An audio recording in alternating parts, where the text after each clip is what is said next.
네, 반갑습니다. 여러분 안녕하세요.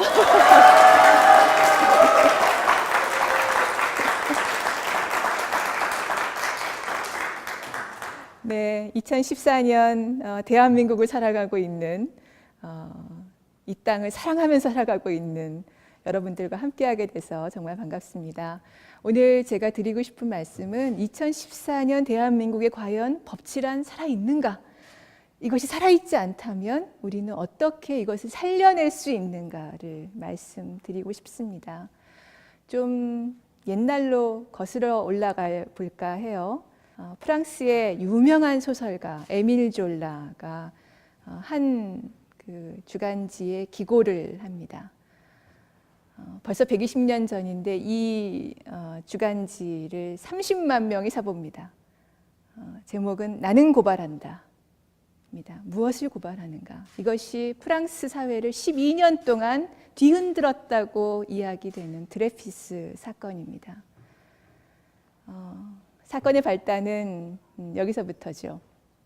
1894년 120년 전 프랑스에서 드레피스라는 한 프랑스 군의 포병 대위가 간첩죄로 체포당하는 사건이 발생합니다.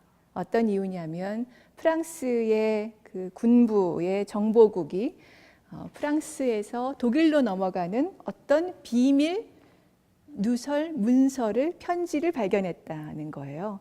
이 편지를 가지고 드레피스를 체포하는데 이유는 두 가지입니다. 하나는 그 편지의 그 수신 내지는 발신자를 알게 하는 어떤 글자가 하나 있는데 그게 바로 D였던 거예요. 매우 운이 안 좋게도 이 대위의 이름이 드레피스였던 것이죠. D? 그러면 굉장히 많은 사람이 아마 있겠지만 그 중에 드레피스를 지목한 이유는 뭐냐? 배경은 뭐냐? 매우 불행하게도 이 사람이 유태인이었다는 것입니다. 그리고 또 하나, 이 사람의 유죄를 입증하기 위해서 프랑스의 군부가 낸 증거는 무엇이냐? 이 편지의 필적과 드레피스의 필적이 비슷하다. 이것 하나로 드레피스는 유죄 판결을 받습니다. 종신형을 받습니다. 그래서 어디로 끌려가냐면 당시 프랑스가 남미에 가지고 있었던 프랑스령 기아나라는 곳에 악마의 섬으로 끌려갑니다. 빠삐용이라는 영화 보셨어요?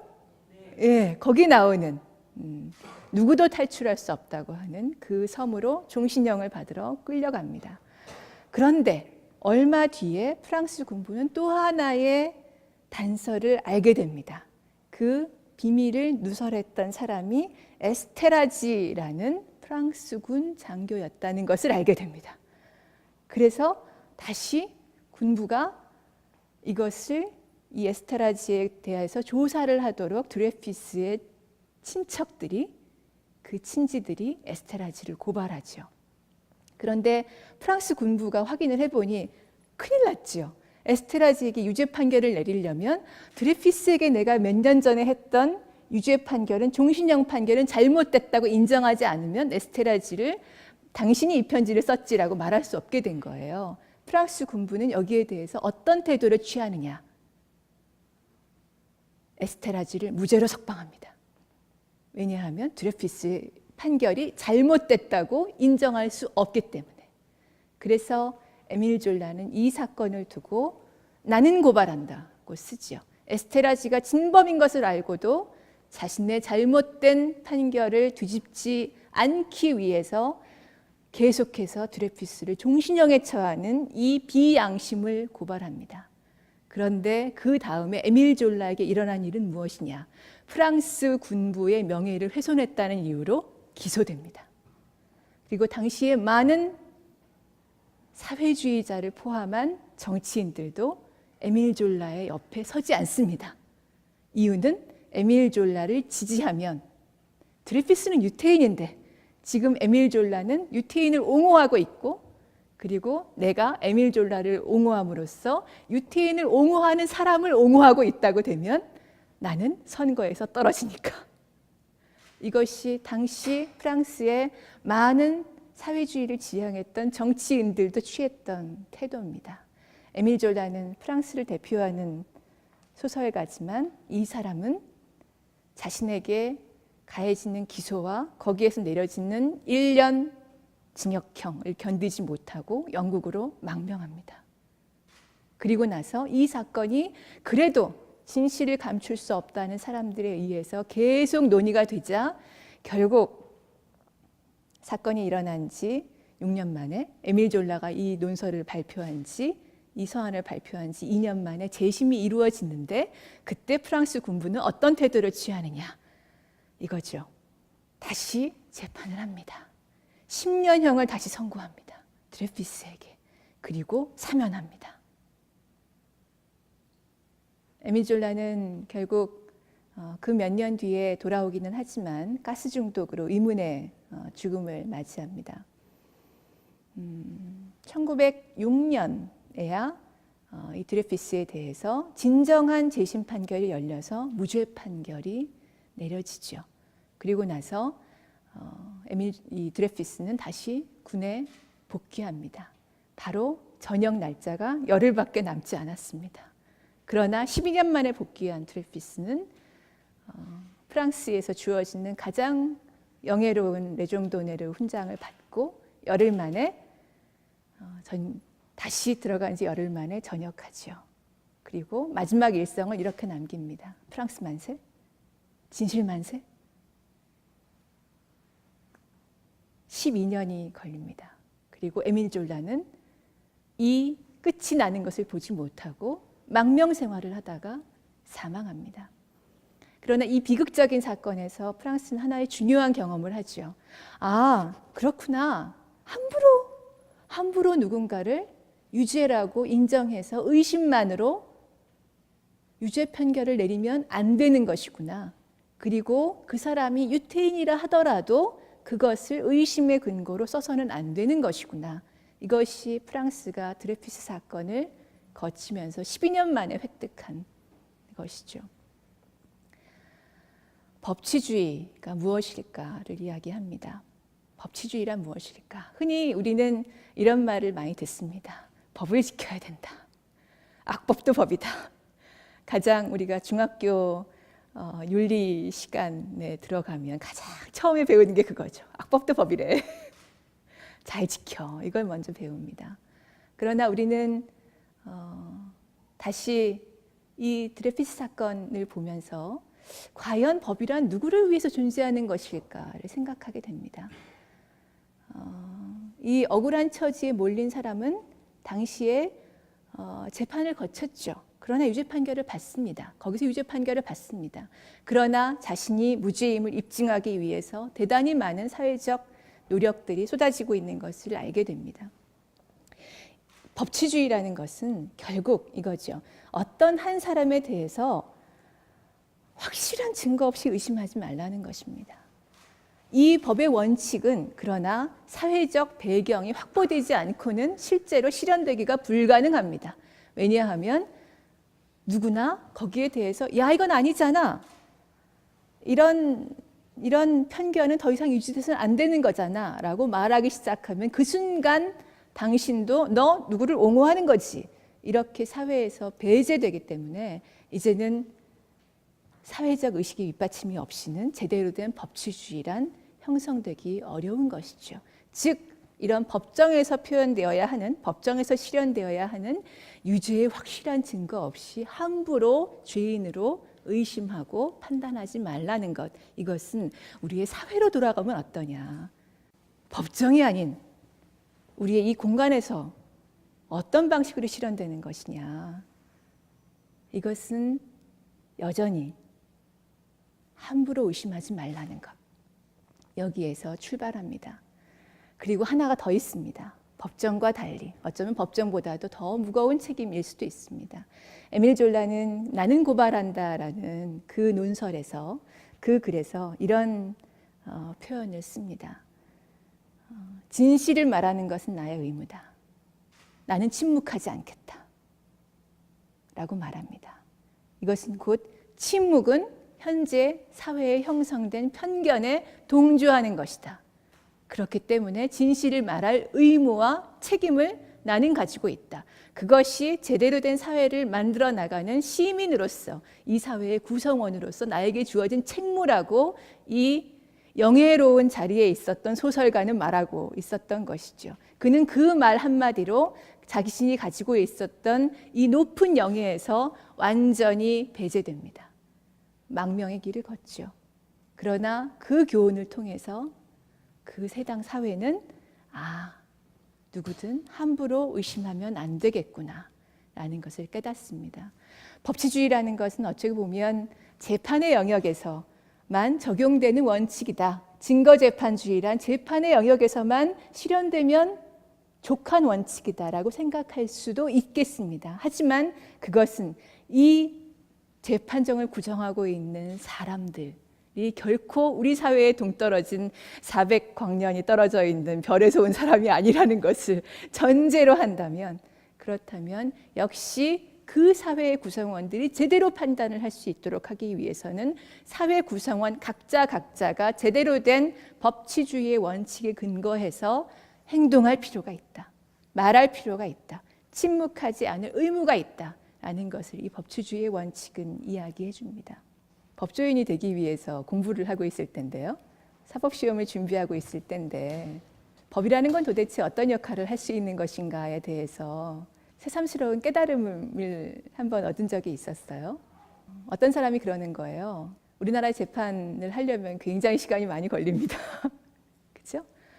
지금도 쌍용자동차 노동자들이 정리해고가 부당했다는 2심 판결을 얻는데 5년이 걸렸다는 걸 기억하시죠? 2009년부터. 그리고 그 동안에 무려 24명의 노동자와 가족들이 죽어갔던 것을 기억하실 겁니다. 그리고도 그 2심 판결문의 마지막에 쓰여 있던 문구가 무엇인지 혹시 보셨는지 모르겠는데요. 이런 문구가 있습니다. 이들이 최종적으로 확정된 판결을 얻을 때까지 시간이 그리 오래지 않기를 바란다. 그리 오래지 않기를 바란다. 왜냐하면 보통의 경우라면 이분들은 앞으로 몇 년을 더 기다려야 하기 때문에 그렇습니다. 죽음의 위기까지 내몰렸던 사람들이 견뎌야 하는 시간이 지금까지 5년, 앞으로 또 몇 년일지 모르는 상황이 되는 것이죠. 그런데 누군가 이런 법적 절차를 두고 이렇게 말을 하더라고요. 어쩔 수 없는 거 아닐까? 법이 그런 걸 뭐 어쩔 수 없는 것 아닐까? 절차가 오래 걸리는 것이. 정말 제대로 된 법률가로서 일을 하려면 현재 주어져 있는 법을 어쩔 수 없는 환경 또는 어쩔 수 없는 틀로 받아들일 것이 아니라 이것을 좀 더 좋은 방향으로 고치려면 어떤 방법이 가능할까? 만들어내는 것이 제대로 된 법률을 아는 사람으로서 행동하는 길이겠구나 하는 생각을 가지게 됐어요. 정치의 역할도 마찬가지일 겁니다. 기다리는 것이 절차는 보장되어 있지만 기다리는 것이 너무나 고통스럽습니다. 말하는 사람에 대해서는 어쩔 수 없어 기다리세요 라고 할 것이 아니라 기다리지 않을 수 있는 방법을 만들어줘야 맞는 거죠. 그것이 정치의 역할이죠. 그것이 법을 진짜 잘 아는 사람이 하는 행동이지요. 법치주의라는 것은 이것입니다. 어쩔 수 없어가 아니라 당신이 지금 겪고 있는 불편을 어떻게 하면 바꿀 수 있는지, 어떻게 국가 권력의 남용으로부터 또는 한정없는 기다림으로부터 시민들을 구제할 수 있는지, 시민들의 방어막을 형성해 줄 수 있는지, 시민들이 저항하고 그리고 자기 스스로의 자유와 권리를 보호할 수 있는 근거를 어떻게 만들어 줄 수 있는 것인지, 이것이 바로 진정한 법치주의죠.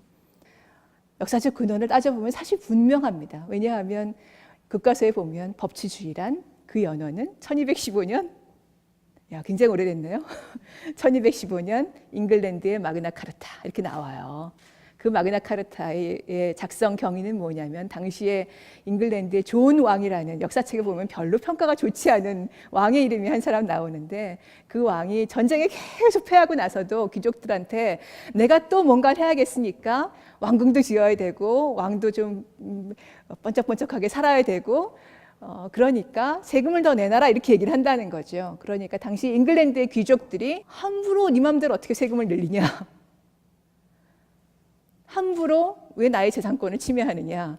그러면서 법률과 절차에 의하지 않고는 어떠한 방법으로도 잉글랜드의 시민들의 자유와 생명과 재산을 침해할 수 없다고 약속을 해라. 이렇게 해서 그 마그나카르타 대헌장이라는 것을 만들어 놓습니다. 그것이 이후에 근대 성문법의 가장 기초가 됐다고 보통 이야기를 합니다. 이것이 법치주의의 정신이죠. 물론 2015년에 잉글랜드의 시민들이란 짐작하시죠. 귀족들이죠. 그 이후에 그것이 세금을 내는 사람들, 남성만이 아닌 여성까지 확대되는 데는 굉장히 많은 시간이 걸렸습니다. 그리고 매우 최근입니다. 숨을 쉬고 있다면, 성인이라면 모두에 대해서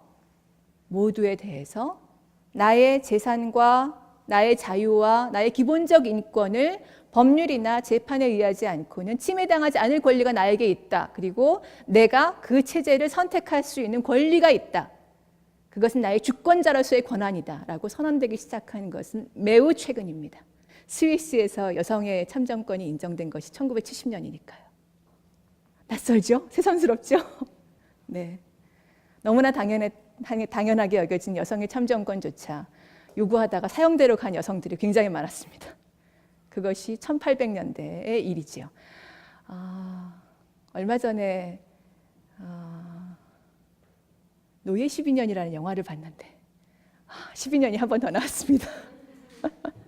드레피스 12년에서 솔로몬 노섭이라는 한 사람이 워싱턴에 살던 자유인인데 흑인인데 1840년대 이 사람이 노예를 합법화하고 있는 미국 남부의 노예주에 끌려가서 12년 동안 노예 생활을 하다가 내가 자유인이라는 것을 증명할 수 있는 증명서를 갖다 달라고 해서 어렵게 탈출해서 그 다음에 워싱턴으로 돌아가는 이제 그런 얘기입니다. 근데 그 영화에 이제 후기 비슷하게 나오는 문구가 사실 더 가슴이 아픈 것인데요. 뭐냐면 이 사람이 자신을 납치했던 사람들을 납치죄로 고소합니다.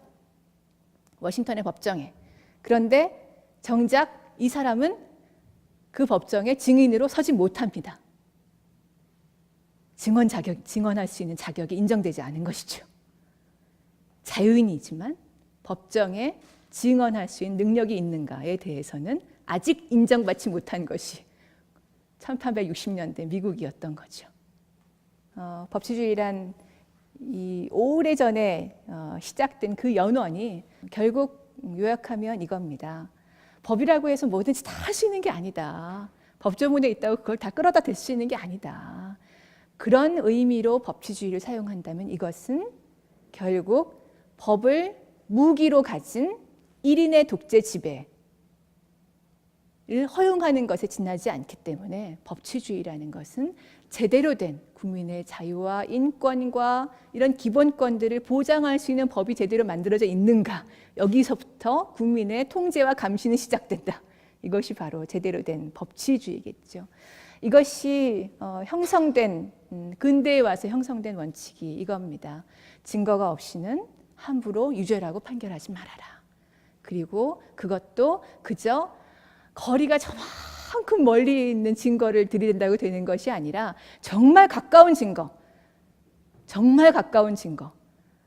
바로 여기 있는 이 증거 때문에 이 일이 일어나지 않았다고는 말할 수 없는 정도의 합리적 의심이 전혀 없는 수준까지 이르러야 확신하게 될 수 있어야만 유죄를 판단할 수 있다는 거죠. 이런 형사법정에서 법정에서 법치주의의 원칙과 또 사회에서 함께 우리가 만들어 나가야 하는 법치주의의 원칙에 대해서 앞서 말씀을 드렸는데요. 그런데 실제로 한국 사회에서 이것이 제대로 실현되지 못하고 있는 것이 현실입니다. 요즘 일어났던 몇 가지 사건을 말씀드리려고 하는데 그 전에 제가 변호사 할 때 경험했던 한두 가지 사건을 더 말씀드리면 아마 이해가 좀 쉬우실 것 같아요. 1980년대 사건들을 제가 변호사 하면서 보게 된 적이 있어요. 왜냐하면 이분이 제주도에서 예비군 중대장을 하고 계신 분이었어요.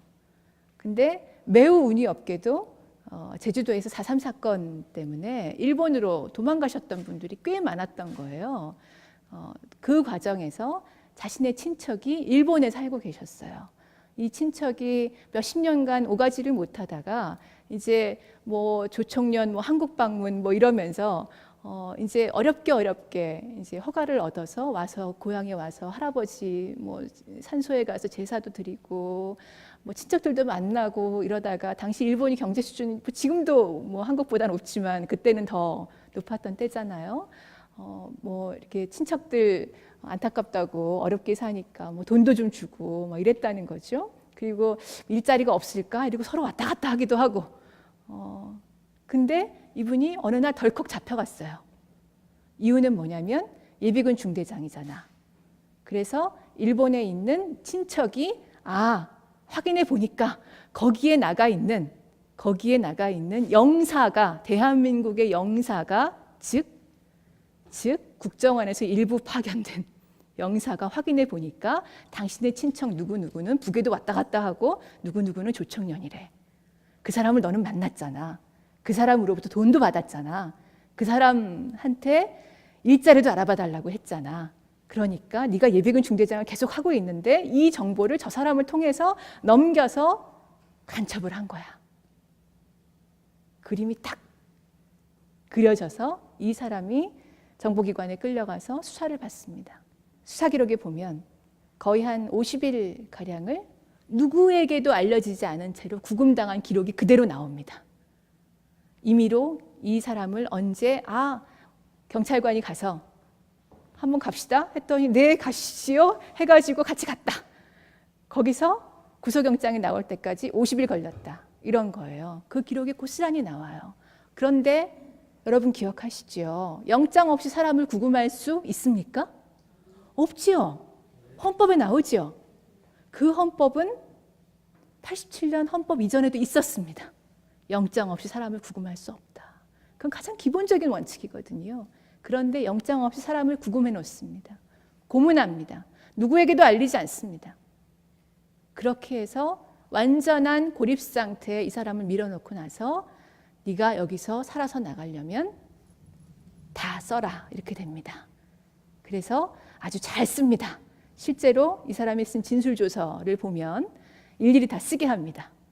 다 진술서를 쓰게 하는데 그 진술서가 보통 한 100페이지가 넘습니다. 정자체입니다. 하나도 오자가 없습니다. 지우지도 않습니다. 이것이 당시에 실제로 존재한 수사 기록이죠.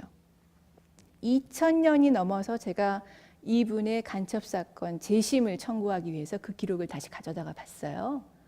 기록을 보니까 영장 없이 구금한 게 50일 되거든요. 이러면 그 사이에 있었던 모든 진술들은 불법한 수사 상태에서 나온 것이기 때문에 증거로 쓸 수가 없습니다. 당연히 임의성이 없기 때문에 아무런 통제가 없는 상황에서 사실대로 얘기했다고 인정할 수가 없는 것이죠. 그런데 이분이 1980년대에 법정에서는 전두환 정권 시절입니다. 그 법정에서 내가 억지로 끌려가서 구금당했어요. 아무한테도 말을 못했어요. 그리고 너무나 무서워서 거짓 진술을 했어요. 라고 법정에서 아무리 얘기해도 판사가 믿지 않습니다. 수사 기록에 뻔하게 나와 있는데도. 재심을 청구했는데 다시 재심을 개시하는 결정을 하기까지 오랜 시간이 걸렸어요. 그분께서 저를 굉장히 자주 전화도 하시고 찾아오셨습니다. 기다리는 게 딱 하나입니다. 언제 재판이 열립니까? 그 기다림의 시간 동안 이분은 돌아가셨습니다. 당사자가 돌아가시면 가족이 재심 판결을 이어받게 됩니다. 결국 무죄 판결을 받았습니다. 그러나 받으면 뭐 하겠습니까? 돌아가셨는데요. 자, 이상하지요. 1980년대 헌법, 1987년 이전이죠. 1986년, 5년 그 정도 사건이었던 걸로 기억이 됩니다. 그때의 헌법 조항과 영장 없이 사람을 구금할 수 없다고 하는 헌법 조항과 제가 2000년에 보고 있던 헌법 조항이 다르지 않았습니다. 그런데도 1980년대의 판사들은 그것을 무시합니다. 보지 않습니다. 즉, 법이라는 것은 그저 문서에 뭐라고 원칙이 써 있다고 해서 그것이 다 그대로 현실이 되는 게 아니더라는 거죠. 일일이 야, 이 법 조항과 다르지 않냐? 왜 사람을 구금하느냐? 잘못된 것이 아니냐? 끄집어내지 않으면 이 관행이 안 바뀌더라는 겁니다. 변호사를 왜 못 만나게 하냐? 이렇게 얘기하는 사람이 있어야 바뀌더라는 겁니다. 예전에 1980년대 기록들을 보면 멀쩡하게 이런 기록들이 있습니다. 변호사하고 접견을 하는데 옆에서 교도관이 그걸 다 받아 적습니다. 다 일일이 다 받아 적습니다. 지금 같으면 그거를 두고 변호인 접견권 침해다 이렇게 소송을 합니다. 그리고 누구도 관여하지 못합니다. 공식적으로는 변호사하고 하는 일에 대해서는. 왜냐? 자신의 방어권의 문제니까. 그러나 이전에는 그것조차 전혀 보장되지 않은 것이 현실이었던 거죠. 법이 현실화되지 못했던 것입니다. 최근에 있었던 사건 몇 가지를 이제는 좀 말씀드리고 싶습니다. 뭐니 해도 요즘에 가장 이 뜨거운 사건은 이 국정원의 간첩 조작 사건이죠. 1심에서 무죄 판결을 받았습니다. 이 서울시 공무원이었던 유성 씨가 1심에서 무죄 판결을 받았는데 사실은 그 무죄 판결을 받는 과정에서도 대단히 부족한 점이 있었습니다. 1심 판결 조금 말씀드려 볼까요? 예, 그것도 쏠쏠한 재미가 좀 있습니다. 저희가 이 사건을 분석하는 데서는 도대체 무슨 한계를 아직도 가지고 있는 것인가 문제에 대해서. 그 여동생이 유가려 씨라고 있어요. 얼마 전에 유가려 씨가 증거보전 절차라고 해서 자신의 오빠, 즉 피고인을 얼굴을 보지 못한 상태에서 법정이 아닌 옆방에서 비디오 중계장치를 통해서 정식 재판이 시작되기 전에 증거 보전 절차라는 빠른 절차를 통해서 증언을 했던 그 녹음 파일이 최근에 공개된 일이 있습니다. 거기서 유가려 씨가 펑펑 울죠. 검사가 물어보는 질문들에 대해서는 다 네, 다 맞다고 얘기를 하면서 내가 간첩을 했고 우리 오빠가 간첩이고 그리고 언제 그 간첩을 위해서 북에 들어갔다 왔고 언제 무슨 파일을 보냈는지에 대해서 다 예라고 답을 하면서 계속 웁니다. 그런데 처음에는 알지 못했는데 이 계속 우는 과정에 확인을 해보니 유가려 씨가 그 별도의 비디오 중계 장치 증언을 하는 그 방 안에 누군가가 또 있더라는 거죠. 누가 있었냐? 국정원 직원들이 옆에 있었다는 거죠. 이 국정원 직원들은 누구냐? 시흥에 있는 국정원의 중앙합동신문센터라는 곳이 있는데 탈북한 사람들이 하나원에 먼저 가는 게 아니라 여기를 먼저 갑니다. 여기서 180일 동안 있을 수 있습니다. 거기에서 자신이 했던 모든 것을 진술하게 하죠. 그리고 거기에서 나는 누구를 안다. 그러면 그 누구가 한 이야기를 또 맞춰보죠. 그래서 또 거기서 틀린 점이 없는지를 계속 살펴봅니다. 그리고 계속 물어보죠. 너 혹시 공작을 위해서 온 거 아니야? 너 간첩 아니야? 이러고 계속 물어보는 거죠. 그 과정을 유가려 씨가 6개월 정도를 거쳤습니다. 그 중간에 법정에 딱 한 번 나왔는데 그때도 역시 중앙합동신문센터에서 너 간첩이지, 네 오빠가 간첩이지 이 얘기를 계속 물어봤던 국정원의 수사관들과 같이 비디오 앞에서 증언을 하고 있었던 거죠. 그나마 다행이었는지도 모르겠습니다. 비디오에는 원래 그 사람 얼굴만 딱 잡히잖아요. 옆에 누가 있는지도 모르잖아요. 비디오를 돌려보지 않는 이상.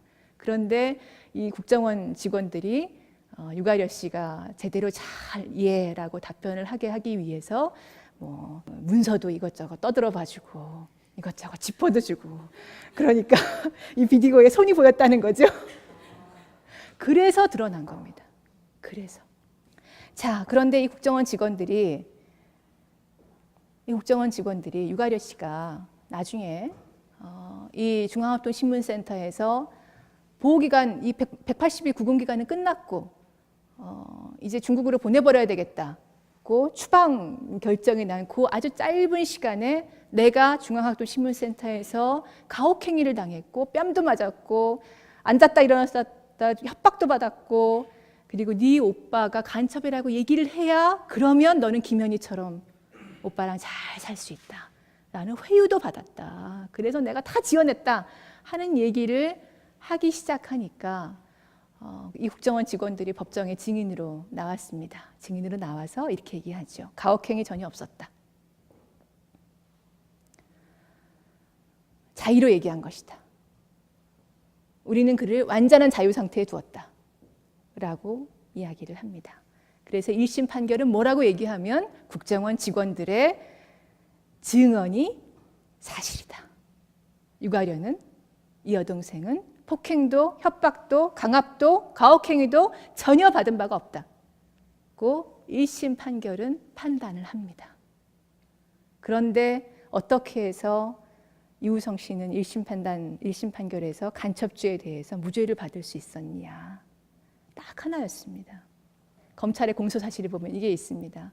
설에 이우성 씨가 중국에 그때 거주하고 있는 동생 유가려를 만나러 가서 거기서 내가 북한 보위부에 갖다 줄 물건이 있다. 나 가서 설 세고 올게. 이러고 1월 22일 날 북에 들어가서 이틀 밤 자고 24일 날 나왔다. 이게 간첩행위 하나다. 이게 공소사실에 들어있었어요. 근데 이우성 씨가 아니다. 나 그때 중국에만 계속 있었지. 가족들하고 노래방도 갔고 계속 거기 있었지. 나 북에 갔다 온 적이 없다. 근데 동생은 계속 그때 오빠가 나보고 설 잘 세고 있어라. 나 갔다 올게. 이러고 갔다 왔다고 증언을 하는 거예요. 다행히 이우성 씨가 그때 동생하고 아버지하고 중국에서 설 때 찍은 사진을 가지고 있었어요. 그래서 그걸 재판부에 보여준 거죠. 봐라, 동생이 지금 거짓말을 하고 있는 것이다. 그래서 결국 무죄 판결이 났습니다.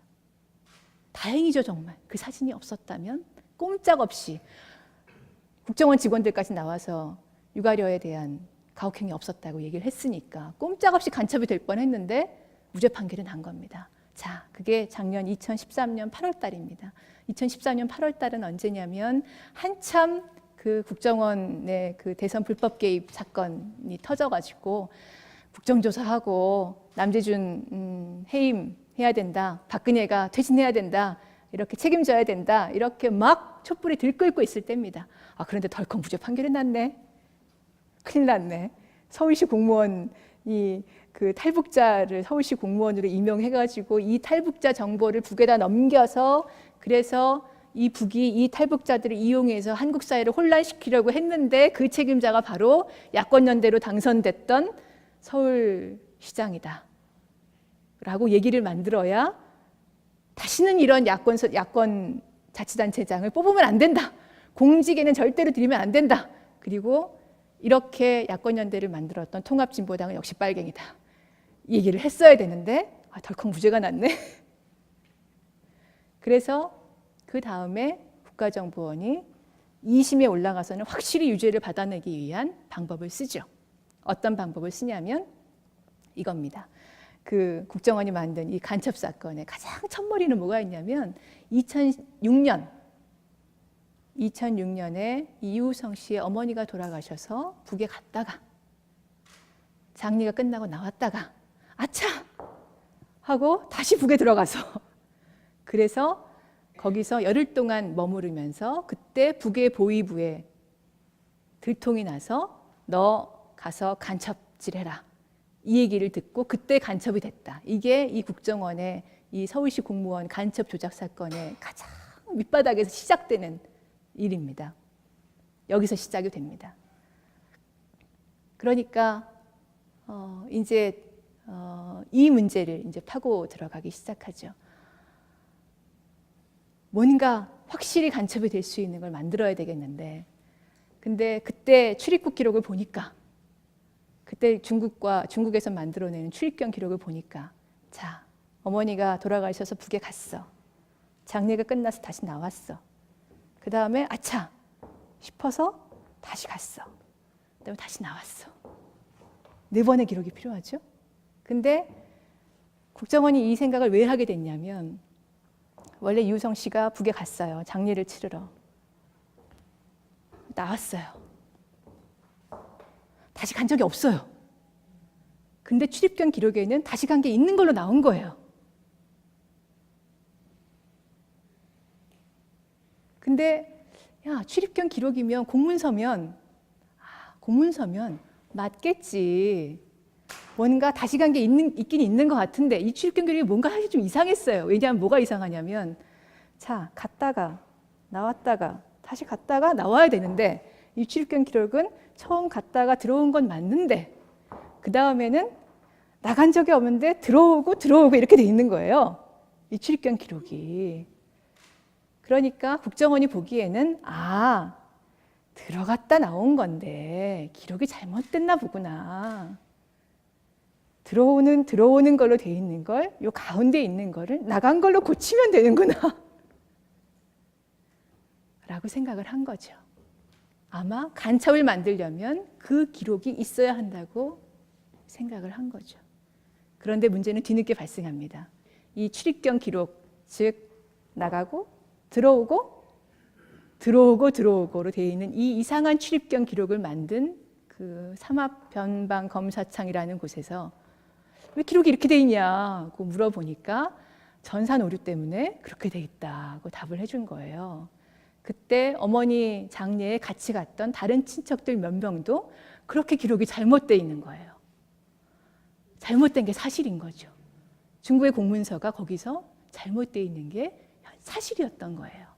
그런데 국정원은 이거 하나를 딱 고쳐서 진실한 기록으로 인 것처럼 포장해내면 완전히 간첩이 된다고 생각하고 이걸 조작을 한 거죠. 그래서 여러분이 아시는 대로 조선족 협조자 정보원이라고 불리는 김모 씨, 그리고 그 사람에게 착수금 200만 원과 성공보수 850만 원을 건네줬다는, 합쳐서 이 문서 하나를 얻는데 1,050만 원을 국민의 세금을 들였다는 국정원의 김 사장, 이렇게 지금 구속이 되어 있습니다. 그런데 참 이상하죠. 이 사람이 1,000만 원이 넘는 돈을 혼자서 알아서 그냥 갖다 썼을까? 공무원이. 아무리 허술한 공무원 조직이라도 그렇게 하지는 않죠. 10원짜리 한 장도 어긋나면 감사에 걸리는 데가 공무원 조직이 아닙니까? 반드시 보고될 수밖에 없죠. 어디까지 보고된 거냐? 이 사건은 2023년 8월 달에 이 사건은 당시 국정원의 대선 불법 개입 사건 때문에 위기에 몰린 국정원이 자칫하면 야, 니네 간첩 근거도 없이 만들어냈다가 무죄 났잖아 이러고 완전히 몰릴 수 있는 상황이었던 거죠. 그러니 이제 만들어내야 되는 상황이 된 것이죠. 굉장히 정치적인 위기에 있었던 국정원의 위기 탈출 프로젝트였던 겁니다. 그렇게 성공만 하면 뭐가 됩니까? 거봐라, 야권연대는 절대 안 돼, 이렇게 되는 거죠. 예. 중국에서 위조 사실을 정확하게 확인해 줬고, 그래서 지금 2심 판결을 남겨두고 있습니다. 그런데 또 우리는 다시 확인하게 됩니다. 지금까지 벌어졌던 것에서 법치주의와 완전히 어긋나는 추측에 근거한 탈북자니까 뭔가 위험한 일을 했을 수 있어 하는 편견에 근거한, 그래서 심지어는 다른 나라의 공문서마저 바꿔버릴 수 있는 정도의 배심을 가진 정보기관을 만나게 됩니다. 정치적 목적으로. 그 스스로 법치주의를 완전히 무너뜨린 셈이 돼버린 것이죠. 그리고 우리는 또 한 번 만나게 됩니다. 사태가 여기까지 오니까 보수 언론이 이제는 이렇게 얘기하죠. 그래도 이우성은 간첩이야.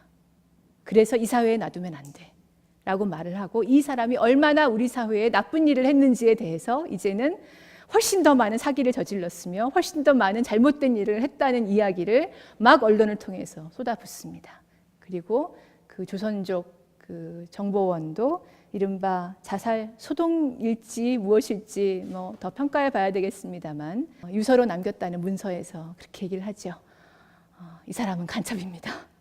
무슨 근거로? 이것이 지금 횡행하는 이 법치주의가 무너진 횡행하는 지금 한국 사회의 2014년의 현실입니다. 판결문은 매우 긴데요. 두 가지의 근거는 이겁니다. 추측을 사실로 바꿉니다. 바람처럼 모였다가 바람처럼 사라지는. 이성윤의 진술의 대부분은 뭐냐면 척하면 압니다. 어떻게 지하 혁명 조직에서 좋을 수가 있냐. 처음에는 북과 연계된 조직이라 위험하다 이랬다가 아무리 뒤져도 안 나오니까 엄격한 증거에 의해서 재판하여야 한다는 원칙이 무너졌을 뿐만 아니라 그런데 그 원칙이 무너지게 된 사회적 배경은 뭐냐.